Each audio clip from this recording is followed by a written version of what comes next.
You are probably familiar with the Eastburn, because it showed it's just, it's a big registry. I've been part of it. And, this sirolimus-coated balloon works apparently very well, but definitely there is no control arm. So it's not convincing, let me say. It's not convincing because if you do not compare with anything else, it's just, as a matter of fact, you are recording the performance of something without any control.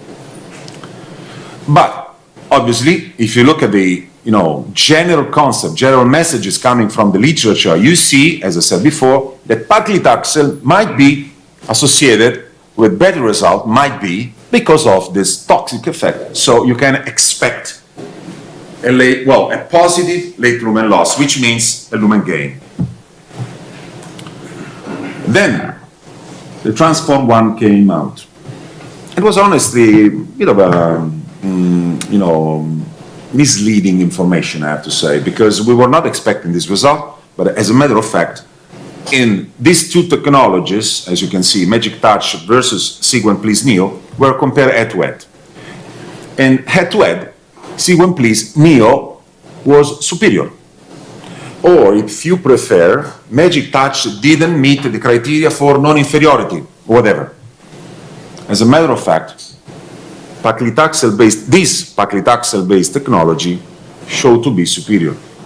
Okay, why? Well, because of multiple possible reasons, but as a matter of fact, this trial has been designed to compare these two technologies, and one resulted to be better.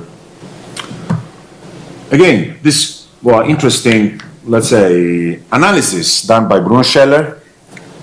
Apparently, again, there's no difference in terms of 12 months clinical events, sirolimus versus paclitaxel, right?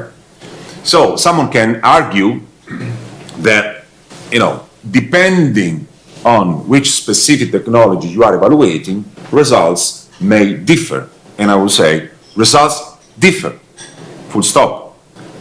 In this study, for example, paclitaxel was basically the same. Well, this technology versus this other technology, again, no differences.